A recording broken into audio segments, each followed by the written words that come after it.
अपना गांव में बुलेटिन की शुरुआत करते हैं अलीगढ़ उत्तर प्रदेश का पश्चिमी इलाका अलीगढ़ से आ रही खबर से, जहां पर मस्जिद में ईद की नमाज पढ़ने को लेकर के काफी हंगामा हुआ। मेवाती और कुरैशियों के बीच में जमकर के पथराव चले हैं। उत्तर प्रदेश का इलाका अलीगढ़, जहां पर ईद का दिन है आज और ईद की नमाज को मस्जिद में पढ़ने को लेकर के बुरी तरीके से दो गुट आपस में भिड़े हैं, जमकर पथराव हुआ। सूचना मिलने पर पुलिस वहां पर पहुंचती है। पुलिस के साथ भी अभद्रता की गई। दोनों पक्षों के 4 लोग घायल हुए। बताया जा रहा है कि जब पुलिस वहां पर पहुंची समझाने बुझाने के लिए, हालात को कंट्रोल में करने के लिए, उसके बाद में पुलिस से भी ये लोग भिड़ गए। 8 लोगों को पुलिस ने फिलहाल हिरासत में लिया। तस्वीरें आप देखिए, जहां पर पत्थर पड़े हुए हैं, ईंट पड़े हुए हैं। ये सड़क के दोनों तरफ पूरी रोड, जो ये गली सी दिख रही है, दोनों तरफ नालियां हैं और किस तरीके से यहां पर पूरी रोड अटी हुई पड़ी है। और ऐसी स्थिति में जबकि पुलिस वहां पर पहुंचती है कि हालात को बेहतर कराया जा सके, कंट्रोल में लाया जा सके, मगर ये जो एक्सक्लूसिव तस्वीरें आप देख रहे हैं, उत्तर प्रदेश का अलीगढ़ का इलाका, जहां पर मेवाती और कुरैशी, 2 अलग अलग गुटों के बीच में कुछ इस तरीके से हंगामा हुआ। बताया जा रहा है कि कस्बा दादो की घटना यह है, मगर क्या है वजह, मस्जिद में नमाज को लेकर के इतना हंगामा क्यों हुआ? हालांकि मस्जिद में नमाज बैन थी कोरोना की वजह से, मगर मस्जिद में नमाज अदा ही क्यों की गई? हमारे सहयोगी प्रमोद हमारे साथ फोन लाइन के जरिए इस वक्त जुड़ रहे हैं। प्रमोद, पहले तो लॉकडाउन का उल्लंघन, सोशल डिस्टेंसिंग की धज्जियां, उसके बाद 2 पक्ष आपस में भिड़ जाते हैं, पुलिस आती है, पुलिस के ऊपर भी टूट पड़ते हैं, पूरा मामला है क्या? देखिए, मैं आपको बता दूं, मेवाती और कुरैशी 2 पक्ष के लोग थे और एक पक्ष के लोग जो है लॉकडाउन में नमाज मस्जिद में अदा करने जा रहे थे। उसी दौरान दूसरे पक्ष के लोगों ने विरोध किया। जब विरोध करने पर वो नहीं माने तो आपस में दोनों पक्षों में पथराव हो गया। पथराव के बाद इसमें बताया जा रहा है कि 2 से 3 लोगों को चुटेल हुए हैं, घायल हुए हैं, जिन्हें इलाज के लिए भेज दिया गया है और सूचना पर दादो पुलिस मौके पर पहुंच गई है, जांच पड़ताल में जुट गई है। हालांकि अभी तक पुलिस गिरफ्तारी की बात की जाए तो कोई किसी भी तरीके की गिरफ्तारी नहीं हो पाई है। सवाल पर देखिए बड़ा वही उठता है कि आखिर लॉकडाउन है और सीएम से लेकर शहर मुफ्ती तक लोगों से अपील कर रहे थे कि कोरोना वायरस जैसे संक्रमण के तहत कोई भी आदमी मस्जिद में नमाज अदा नहीं करेगा। अलीगढ़ के ये किस इलाके की घटना होगी? कहां पर, किस मस्जिद में लोग नमाज पढ़ने के लिए गए? उनकी तादाद कितनी रही होगी? क्या वो लोग मस्जिद में पहुंच चुके थे और इस बीच में पुलिस क्या कर रही थी? देखिए, मैं आपको बता दूं, ये दादा जो कस्बा है, कस्बे का ही मामला है। वहीं एक मस्जिद है छोटी सी, उसी मस्जिद में लगभग 1 दर्जन से अधिक लोग नमाज अदा करने के लिए जा रहे थे। उसी दौरान ये पूरा घटनाक्रम हुआ। दूसरे पक्ष के लोग उन्हें रोकना चाह रहे थे, कह रहे थे। चलिए प्रमोद, आप निगाह रखिए, आगे भी आपकी तरफ रुख करेंगे। फिलहाल बहुत शुक्रिया इन तमाम जानकारी के लिए। तो पुलिस ने 8 लोगों को डिटेन कर लिया, यानी कि हिरासत में लिया। मगर औरैया से खबर, औरैया के अजीमत मल से बड़ी खबर इस वक्त आ रही है, जहां पर 28 नमाजियों को पुलिस ने गिरफ्तार कर लिया है। बताया जा रहा है कि जहां पर लॉकडाउन का उल्लंघन किया गया, सोशल डिस्टेंसिंग की धज्जियां उड़ाई गई, जिस वजह से पुलिस ने ईद के दिन 28 नमाजियों को गिरफ्तार कर लिया है। और ऐसे में नमाजियों की गिरफ्तारी ईद के दिन लॉकडाउन का उल्लंघन करने की वजह से हुई है। हालांकि 8 नमाजी ऐसे रहे जो पुलिस को चकमा देकर के वहां से फरार हो गए। मौके पर एसपी समेत भारी पुलिस बल तैनात है। ये मामला जिले के अजीमत मल के आर्यनगर मोहल्ले का बताया जा रहा है। तस्वीरें आप देख रहे हैं, जहां पर पुलिस बल की टीम तैनात है। अजीत मल का इलाका है, जहां पर नमाज अदा करने के लिए सोशल डिस्टेंसिंग के धज्जियां उड़ाते हुए, लॉकडाउन का पालन ना करते हुए ये सारे के सारे नमाजी बाहर निकले थे। पुलिस ने जब उन्हें समझाने बुझाने की कोशिश की, फिर भी वो नहीं रुके और ऐसे में 28 लोगों को गिरफ्तार किया गया। बाबरपुर, दलेल नगर, हर जगह हमने भ्रमण किया। इस दौरान 6-5 पे लगभग हमारे नगर मंदिर गए, मस्जिद गए। मस्जिद पे लगभग 30-35 आदमी इकट्ठा थे, जिसमें 28 आदमियों को पकड़ के लाया गया, 7-8 आदमी। और उसी तरह मौका निकाल करके भाग खड़े हुए। 28 आदमी के खिलाफ कार्रवाई, वैधानिक कार्रवाई। तो ये पुलिस की टीमें जो कि आप देख रहे हैं औरैया के इलाके में गश्त करते हुए देख रही हैं। दरअसल एक मस्जिद में करीब 30 के आसपास के लोग, जिनकी संख्या थी, जैसा कि अभी पुलिस की तरफ से कहा जा रहा था, बताया जाएगा पुलिस महकमे की तरफ से कि लॉकडाउन की धज्जियां उड़ाई गई। हमारे सहयोगी पुनीत हमारे साथ फोन लाइन के जरिए जुड़े। उससे पहले हम मुनीश की तरफ चलेंगे, जो कि औरैया से हमारे सहयोगी इस वक्त जुड़ रहे हैं।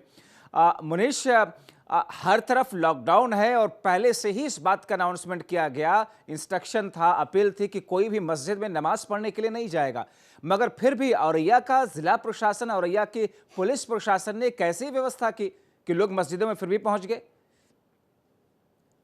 एक तरीके से वायलेशन जरूर है। ये लॉकडाउन 4 का जो जो गाइडलाइन थी उसका उल्लंघन हुआ है और यह निश्चित तौर पर प्रशासन ने व्यापक निर्देश दिए थे और अनाउंसमेंट भी किया था, लेकिन फिर भी नवाजी वह पहुंच गए हैं। कस्बा जो अजीतमल पड़ता है और उसके अंदर एक मोहल्ला है आर नगर, वहां पर मस्जिद है, वहां पहुंच गए। ये जरूर एक तरीके से जो सतर्कता थी, जो प्रशासन की, जो पुलिस प्रशासन की सतर्कता थी, वो जरूर फेलोर हुई है, इसमें कोई दो राय नहीं है।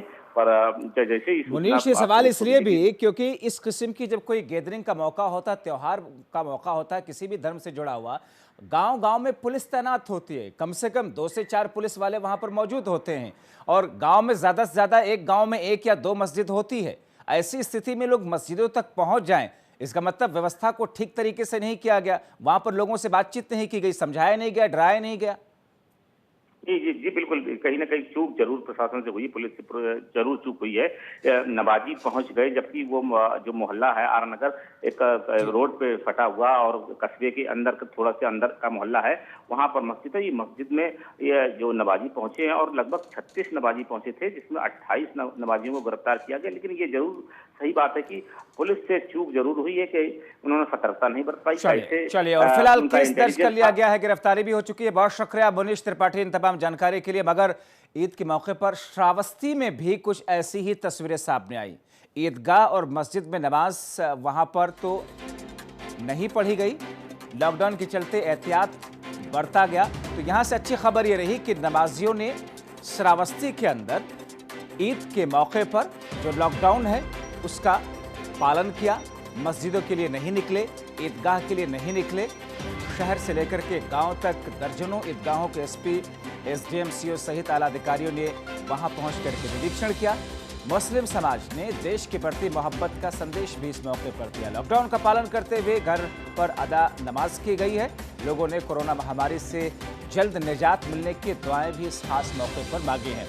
तो एक तरफ जहां पर हमने आपको दिखाया अलीगढ़ से लेकर के औरैया और अलग अलग जगहों की तस्वीरें जहां पर सोशल डिस्टेंसिंग और लॉकडाउन का उल्लंघन किया गया, मगर श्रावस्ती से जो तस्वीर सामने इस वक्त आपके है, वहां पर पूर्ण रूप से व्यवस्थाएं बेहतर रहीं, लॉकडाउन का उल्लंघन नहीं किया गया।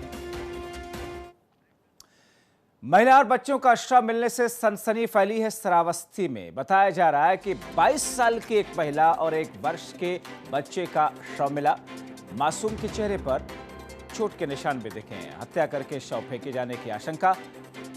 शव की पहचान फिलहाल नहीं हो पाई है। ये खबर उत्तर प्रदेश के इस इलाके से जहां पर हत्या करके शव को फेंका गया। हमारे सहयोगी नावेद अख्तर उसी जगह से जुड़ रहे हैं जहां पर ये शव मिला है। नावेद, क्या है पूरा माजरा? ये आज दोपहर में कुछ ग्रामीणों ने शव देखा। गांव के बाहर एक महिला थी 22 वर्ष की लगभग, और एक मासूम बच्चा था लगभग 1 वर्ष का, जिसका शव देखा। उसके बाद में पुलिस को सूचना दी गई। पुलिस को सूचना देने के बाद पुलिस मौके पर पहुंची और उस दोनों शव का जो है शिनाख्त करने में पुलिस जुट गई। हालांकि डीएम और एसपी भी मौके पर पहुंचे हैं और महिला की अभी तक पहचान नहीं हो पाई है। फिलहाल महिला और बच्चों के शरीर में चोट के निशान हैं, जिससे नवेद, आसपास के थानों में कोई शिकायत, पुलिस चौकियों में कोई शिकायत किसी महिला या बच्चे के गायब होने की कोई दर्ज? पुलिस ने ऐसी कोई जानकारी ढूंढी?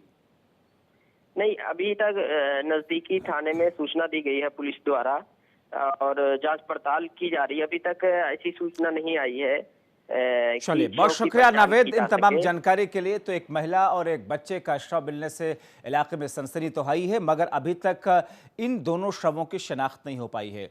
आगे बढ़ते हैं, चलते हैं संगम नगरी प्रयागराज की तरफ, जहां पर इन दिनों आसमान से आग बरस रही है। जी हां, वैसे तो देश के अलग अलग हिस्सों में टेम्परेचर 40 डिग्री को पार करता हुआ दिख रहा, मगर प्रयागराज में 46 डिग्री से पार टेम्परेचर पहुंच चुका है। एक तो लॉकडाउन, ऊपर से गर्मी का सितम। मजदूरों के लिए 2 वक्त की रोटी का जुगाड़ भी मुश्किल से हो पा रहा है। ठेले पर जूस शरबत बेचने वालों के मुताबिक गर्मी तो हर साल पड़ती है, लेकिन कोरोना काल में लॉकडाउन की वजह से उनकी दुकानें, जो बिजनेस है, उनकी दुकानदारी पूरी तौर पर चौपट हो चुकी है। बिक्की 10 पैसा है, केवल 10 पैसा। बिक्की बिल्कुल है ही नहीं है। लॉकडाउन हो जाए तो सारी बिक्की डाउन हो गया। पर साल इतना धुआंधार बिकता था कि लोग तड़प रहे थे गर्मी में। अब भी नहीं है बिल्कुल।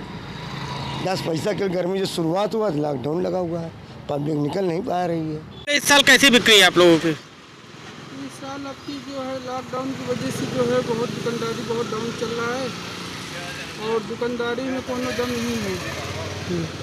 और जो है इस धूप बहुत ज़्यादा तेज़ है, इसलिए कस्टमर भी बाहर नहीं निकल पा रहे हैं और कोरोना की वजह से भी आदमी नहीं निकल पा रहे हैं। संगम नगरी प्रयागराज में इन दिनों आसमान से आग बरस रही है। बात करें टेम्परेचर की तो प्रयागराज में पारा 46 डिग्री पार कर चुका है। ऐसे में सड़कें वीरान हो गई हैं। आपको हम दिखाएंगे, ये सिविल लाइंस का एक प्रमुख चौराहा है जहां पर आम दिनों में काफ़ी भीड़भाड़ रहती थी, लेकिन अभी यहां पर आप देख सकते हैं कि बिल्कुल लोगों की आवाजाही न के बराबर है। इक्का दुक्का लोग ही सड़कों पर नज़र आ रहे हैं क्योंकि संगम नगरी में पारा 46 डिग्री पार कर चुका है। ऐसे में आसमान से जो आग बरस रही है उस वजह से सड़कों पर सिर्फ वही लोग निकल रहे हैं जिन्हें बहुत ज़रूरी काम है। बढ़ती गर्मी की वजह से संगम नगरी की सड़कें वीरान हो गई हैं। मनीष पालीवाल, R9 प्रयाग। अपना गांव के इस विशेष बुलेटिन में आपको दिखाते हैं कि किस तरीके से एक जिले के दो गांव की तस्वीरें बिल्कुल जुदा हैं। कुछ ही किलोमीटर की दूरी पर स्थित दोनों ही गांव हैं, मगर वहां पर फर्क कितना ज्यादा है। सुविधाओं से लैस एक गांव है तो दूसरे गांव तक सरकारी योजनाएं पहुंच ही नहीं पा रही हैं। देखिए उन्नाव के ही गांव टिकरीगढ़ से ये रिपोर्ट और क्या कुछ है गांव वालों का कहना, सुनिए। टिकरगढ़ी गांव में अगर बात की जाए तो विकास कार्य के नाम पे बिल्कुल जीरो दिख रहा है। इसका कारण ये भी हो सकता है कि दो प्रधान होने की वजह से एक प्रधान का कार्यभार दूसरे प्रधान के पास में है, जिसकी वजह से लोगों को विकास नहीं मिल पा रहा है। इसी क्रम में हम आगे दूसरे गांव चलेंगे और वहां पे देखेंगे क्या हुए हैं विकास कार्य ग्राम प्रधान के द्वारा। कैमरामैन दीपक के साथ अश्वनी अवस्थी, R9 टीवी, उत्तर प्रदेश। दादा, आपको अगर बात की जाए सरकारी जो सुविधाएं हैं वो मिल रही है नहीं मिल रही है? साहब कुछ नहीं, जो पैसा दी नान सबका कोहग मिला कोहग नहीं मिला। बहुत आदमी मारे घूम रहे हैं, वहाँ बिछिए जाते हैं, कागज धर लेते हैं, कोई वहाँ सुनवाई नहीं होती है। 3 बार बिछिया गए, एक बार ये केंद्र पर गए, सरकार किसान केंद्र पर, वहाँ कहा जाओ ब्लाक जाओ, वहाँ कोई सुनवाई नहीं हो रही है साहब। काम मिलता है, सबको लोग यहाँ आते हैं तो काम करते हैं, वो बाहर काम करके चले जाते हैं। अच्छा, नहीं अगर बात की जाए तो राशन पानी यहाँ पे मिल रहा है कि नहीं? राशन पानी मिलता है। अच्छा, जिसके चलते अगर बात की जाए यहाँ पे विकास कार्यों की तो जो आपके यहाँ के विकास कार्य हैं वो हो रहे हैं या नहीं? नहीं हो रहे हैं। किस प्रकार से? इसी शिकायत किसी से की आपने? शिकायत तो नहीं खाती। कैसे रोजी रोटी चल रही है आज के समय में आपकी? अरे रोजी रोटी का मंजूरी तो वो चल ही नहीं रहा। लोग हम पंचायत वाले सामने वाले थोड़ी बारी कर लेते हैं, वही काम चल रहा है थोड़ा बड़ा, और बाकी कुछ नहीं हो रहा। यहाँ पे अगर राशन की तो मिल रहा है कि नहीं मिल रहा? राशन पूरा मिल रहा है। अच्छा, राशन में क्या क्या दे रहे हैं इस समय? चावल है, गेहूँ है और चना है, इतना मिल रहा है। अच्छा, और बैंक पैसा मिला जो 500 रुपया आता है। मोदी जी से जो पैसा है वो मिला है आप हाँ, लोगों को? मिला है। अच्छा, तो कुल मिलाकर अगर बात की जाए तो यहाँ पे जो भी सुविधाएं हैं सरकारी तरफ से वो आपको मिल रही हैं? हाँ, हमको सब मिल रहा है। अच्छा, और अगर विकास कार्यों की बात की जाए गाँव में हुआ है? क्या हुआ, सफाई पे होती ही नहीं है यहाँ पर। अच्छा, नाले से पड़ा है, सफाई होती नहीं। इस वक्त हम टिकरगढ़ी गांव में हैं और हमारे साथ में मौजूदा अगर बात की जाए तो जिनके पास कार्यभार है प्रधानी का वो हमारे साथ में मौजूद हैं और उनका भी अस्वस्थ है, इस चक्कर से उनके बेटे हैं। क्या नाम है भाई साहब का? संतोष। संतोष जी, अगर बात की जाए आपके पिताजी जैसे कार्यभार संभालते हैं तो अभी अगर विकास कार्यों की बात की जाए तो क्या लगभग 1 साल से कार्यभार संभाल रहे हैं, क्या विकास कार्य किए गए हैं? कार्य तो दरअसल खरंजा कुछ लगा है, आरसीसी भी बनी, आरसीसी में खरंजा लगा, इंटरलॉकिंग हुआ है। जी। उसके बाद हम लोग सेक्रेटरी से फोन करते हैं तो सेक्रेटरी आता नहीं। विधायक जी जो मौजूदा सदर विधायक पंकज गुप्ता है, उनके भाई नीरज गुप्ता जो है, उनके ही दबाव सबके दबाव सेक्रेटरी अधिकारी यहाँ कोई आता नहीं। हम लोग शिकवा शिकायत करते फोन करते तो कोई आता ही नहीं, आप देखने। सबसे बड़ी तो मजबूरी इस बात के लिए, तो काम हम लोग क्या करें। हम लोग तो चाहते हैं कि काम हो, सरकार लोग तो चाहते हैं कि काम हो, विकास हो, स्वच्छ गांव रहे, लेकिन जब अधिकारी और कर्मचारी नहीं आता तो हम ये आखिर क्या करें। हम फोन करते, फोन ही नहीं हमारा उठाता है सेक्रेटरी महोदय। तो कुल मिलाकर अगर बात की जाए तो विकास कार्य कहीं ना कहीं इस गांव में रुके हुए हैं। हाँ, विकास तो पूरा ही रुका पड़ा है। विकास में कोई वह विलम्ब नहीं, सब जगह विकास पड़ा गंदा पड़ा है। सफाई कराना चाहते थे और खरंजे लगने होने, वो भी नहीं हो पाते, कुछ हो ही नहीं पाता जब अधिकारी नहीं आता, सेक्रेटरी नहीं आता। हम लोग फोन करके परेशान हो गए। मौजूदा प्रधान हम लोग भी करते हैं, जो इस समय पूर्व प्रधान है वो भी करता है, कोई आता ही नहीं, यहाँ सुनता ही नहीं आने के लिए। हम लोगों को खुद ही मारा गया, ऊपर पीटे गए, जेल भिजवाने का हमारे ऊपर केस भी लगाया गया। परेशान है, कोई नहीं सुनता हम लोग, गरीब आदमी हम लोग इतना परेशान है कि बेहद से ज्यादा हम लोग परेशान है। हमारा गांव परेशान है, हर आदमी को वो लोग मारते पीटते हैं, इनके बंदे में काम करवाते हैं। एक लोग के ऊपर कोई निजी तौर से चीजें हुई जिसकी वजह से दूसरे के पास कार्यभार पहुंचा, उस कार्यभार को करने के लिए जो यहाँ के सिक्योरिटी और लोग होते हैं उस चीज को भी नहीं कर पा रहे हैं, जिसकी वजह से पूरे गांव में विकास कार्य रुका हुआ दिखा। हम आगे चलेंगे और हकीकत को जानेंगे, रियलिटी चेक करेंगे, इसके पहले जो कार्य हुए हैं वो कितने हुए हैं। उत्तर प्रदेश का पूर्वी इलाका जिला बलिया, सरकारी योजनाएं धरातल पर किस तौर पर असर दिखा रही हैं, ये जानने के लिए R9 टीवी की टीम ने वहां के गांवों का जायजा लिया, जहां पर ये पता चला कि निगरानी समितियां बेहद लचर हैं, जिसका खामियाजा ग्रामीणों को भुगतना पड़ रहा है। कई ग्रामीणों का आरोप है कि लॉकडाउन में भी लोग घर से बाहर घूमते हैं, बाजार जाते हैं, निगरानी समिति किसी तरीके का कोई ध्यान नहीं देती, जिससे कोरोना संक्रमण का खतरा गांव में ज्यादा बढ़ता है। समिति का तो कोई अभी पता नहीं है, लेकिन यहाँ के जो पब्लिक है उस हिसाब से अपना वो डिस्पेंसरी का पालन कर रहे हैं अपने स्तर से।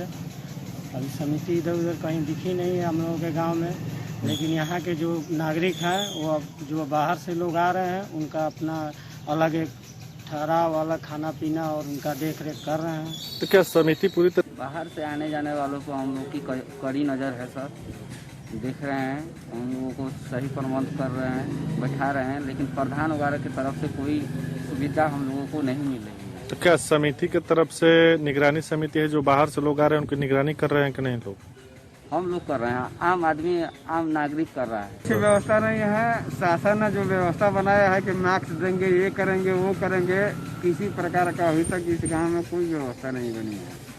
कहने के लिए शासन और प्रशासन जो है अपनी राग और अपनी डफली बजा रही है। हम लोग टीवी पर सुन रहे हैं, रेडियो पर समाचार सुन रहे हैं, लेकिन कुछ होने। उत्तर प्रदेश की सरकार गांव के लिए, लोगों के लिए, श्रमिकों के लिए, गरीबों के लिए बड़ी बड़ी योजनाएं ऐलान किया गया, जमीनी स्तर पर उसे लागू किया गया, मगर बदहाली की जिंदगी बावजूद इन योजनाओं के क्यों लोग गांव में जीने को मजबूर हैं? उनके सामने रोजी रोटी का संकट क्यों है? चाहे वो मनरेगा का रोजगार हो या फिर दूसरे तमाम योजनाएं हो, जिसका असर जमीनी स्तर पर वैसे देखने को क्यों नहीं मिला जिस तरीके से उत्तर प्रदेश के मुख्यमंत्री ने ऐलान किया। कुछ ऐसा ही हाल शाहजहांपुर के गांव दुमकापुर का है, जहां पर गरीबों को सुविधा देने के बजाय ग्राम प्रधान और अधिकारी मिल करके योजनाओं का बंदरबाट कर रहे हैं। सुनिए क्या कहना है गांव वालों का। R9 की टीम अब पहुंच चुकी है जलालाबाद के ग्राम पंचायत गुलड़िया के दुमकापुर गांव में। यहाँ हम ग्रामीणों के बीच मौजूद हैं। हम जानेंगे जो सरकार की जो योजनाएं हैं उन योजनाओं का किस तरीके से लाभ यहाँ मिल रहा है लोगों को। लगभग अगर हम प्रवासी मज़दूरों की बात करें तो इस गांव में लगभग 70 मज़दूर जो है वो प्रवासी मज़दूर अपने गांव में आए हैं। उनको किस तरीके से यहाँ पे रोज़गार दिया जा रहा है और किन किन योजनाओं का उनको लाभ मिल रहा है, हम बात करेंगे। हमारे साथ काफ़ी ग्रामीण मौजूद हैं, हम उनसे बात करेंगे किस तरीके से उनको जो है यहाँ योजनाओं का लाभ मिल रहा है। ये बताइए कि आपके गांव में जो प्रधान है या कोई अधिकारी अभी तक आया है और किस तरीके से योजनाओं का लाभ मिल रहा है? ये अभी कोई नहीं आया है यहाँ पे, ना कोई लाभ मिल रहा है, कुछ भी नहीं मिल रहा है, ना लेटरिन बाथरूम कुछ नहीं है और यानी मिल कुछ नहीं रहा है यहाँ पे। लगभग जो है 57 दिन लॉकडाउन को हो गए हैं। इस लॉकडाउन में कैसे आप लोग अपनी रोजी रोटी चला रहे हैं? ऐसे चला रहे, तुम और मजदूरी करके चला रहे काम, मजदूरी भी कहाँ मिल रही। अगर बात करें तो यहाँ पे अभी तक ना ही कोई जो है प्रशासनिक अधिकारी आया है, ना ही यहाँ जो ग्राम पंचायत के जो प्रधान है उसने इस गांव में आने की जहमत नहीं उठाई है। हमारे साथ बुजुर्ग माता जी हैं, उनसे बात करेंगे किस तरीके से जो है उनको यहाँ पे योजनाओं का लाभ मिल रहा है। लगभग उनकी उम्र होगी 70 से 80 साल। हम बात करेंगे उनको जो है वृद्धा जो है पेंशन मिल रही है कि नहीं मिल रही है, शौचालय मिला है कि नहीं मिला है। माता जी ये बताइए कि कितनी बड़ी जो है यहाँ पे समस्याएँ हैं, आपको जो है किन किन योजनाओं का लाभ मिला है? तेज बोलिए थोड़ा सा। बोले बताइए। हमारे रुपया माता उन्हें पठे 500 लिखा रहे और फिर हमें दे नहीं। किसने निकाले माता जी 500 रुपये आपके? इन्हें लिखा रहे तेल लड़का फिर लिखा रही फिर दूसरा के दे। अच्छा, आपको जो है वृद्धा पेंशन मिल रही है? नहीं, वो पेंशन मिलती है हमें। अच्छा 1500। अच्छा, मोदी ने जो पैसे भेजे हैं, प्रधानमंत्री ने पैसे भेजे, वो आपके जो है वो जनसेवा वाले निकाल लिए, दिया ही नहीं? हमें मिले ही नहीं। हमारे पहले अधिकारी लेने गया कभी लिखा रहे ना। शौचालय मिला आपको? शौचालय मिला आपको? प्रधान योजना की तरफ शौचालय मिला आपको? लेटरिन बनवाई गई नहीं आपकी? कुछ नहीं। जैसे किसी योजना का लाभ नहीं मिल रहा है और भी हमारे महिलाएं हैं, ये बताइए आपको राशन मिल रहा है? नहीं। क्यों नहीं? कितने दिनों से राशन नहीं मिल रहा आपको? हमारा तो बस नहीं मिल। कैसे आप जो है इस समय जो लॉकडाउन चल रहा है, कैसे जो है आप जो है खाना आना कैसे बन रहा है? अपन खात। तो क्या करते हैं, काम क्या कर रही हैं? काम मजदूरी नहीं मिलती है, ऐसे बैठे हैं, बाहर से आए हैं। और कितने लोग बाहर से आप लोग आए हो? हम सब जने बाहर से आए। तो इस समय जो है रोजी रोटी का संकट है आप लोगों के सामने। हाँ। ये बताइए आपको यहाँ काम मिला कोई? कुछ नहीं काम मिला, जब से गुजरात से आए तब से कुछ काम नहीं मिला। कितने दिनों से आप यहाँ पे हैं? हमको आज 12 दिन हुए यहाँ पर। ये बताइए कि कितने दिनों से आप आए हैं और यहाँ आपको काम कोई मिला? 10 दिन हो गए, कोई काम नहीं मिला। और ना लेटरिन है ना बाथरूम है घर में। और हम तो विकलांग आदमी हैं, 2 भाई विकलांग है और हमारी भाभी भी विकलांग है, कोई लेटरिन नहीं है।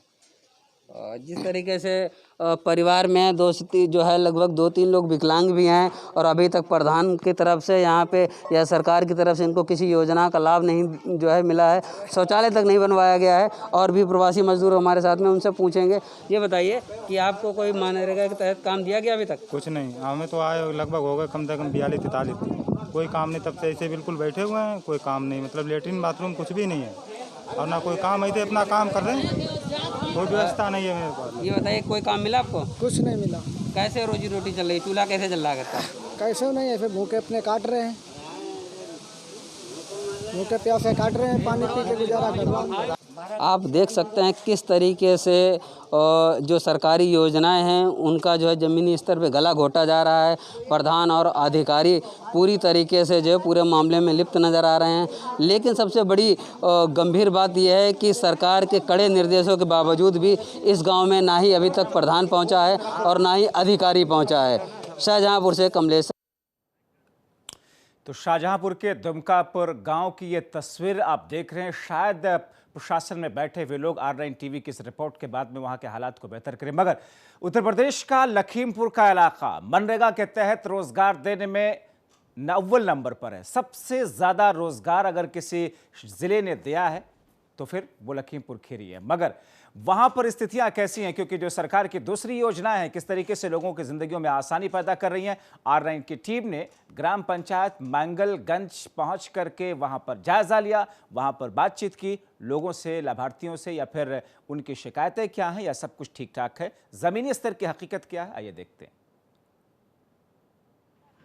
लॉकडाउन में बाहर से लोग गांव की ओर रख किया, तब उनके सामने रोजी रोटी की दिक्कत थी। लेकिन शासन की द्वारा चलाया जा रहे रोजगार और राशन दोनों की मुहिम को लगातार लोगों तक पहुंचाने के लिए नरेगा के द्वारा काम सृजित कराया जा रहा है। कुछ लोग काम कर रहे हैं, इनसे पूछेंगे कि कहाँ ये काम कर रहे थे और नरेगा ना होता तो फिर इनके लिए क्या स्थिति आती। भैया कहाँ काम करते थे पहले? 85 में। 85 में काम करते थे, यहाँ लॉकडाउन हुआ तो यहाँ आ गए। हाँ। तो यहाँ काम मिल रहा है? हाँ काम मिल रहा है। काहे के माध्यम से काम मिल रहा है? नरेगा। अच्छा, नरेगा ना होता तो कोई समय ऑप्शन था काम का? नहीं, सब कोई ऑप्शन नहीं था। कुछ और लोग हैं, आइए इनसे पूछते हैं कि किस तरीके से इनसे इस समय रोजगार गांव में मिल रहा है। क्या नाम है भैया? आशीष। आशीष का जो है कितने दिन से नरेगा में काम कर रहे हो? आज जमसम में हो गया 8 दिन। 8 दिन हो गया है। तो बाहर कहाँ काम करते थे? 85। क्या करते थे वहाँ? वहाँ गिट्टी प्लांट पे थे। गिट्टी प्लांट पे थे। तो फिर वहाँ से वो बंद हो गया होगा जब यहाँ से आए? लॉकडाउन। तो अब यहाँ काम मिल रहा है? अब यहाँ काम मिल रहा है। अच्छा, राशन वाशन मिलता नहीं मिलता है? राशन मिलता है। मिलता है। तो इन्होंने कहना है कि जो है नरेगा के माध्यम से गांव में ही काम मिल रहा है और राशन भी मिल रहा है। और सरकार की जो इस लॉकडाउन के दौरान गरीब और मजदूरों तक राशन और रोजगार पहुंचाने की मंशा है, उस पर बराबर काम।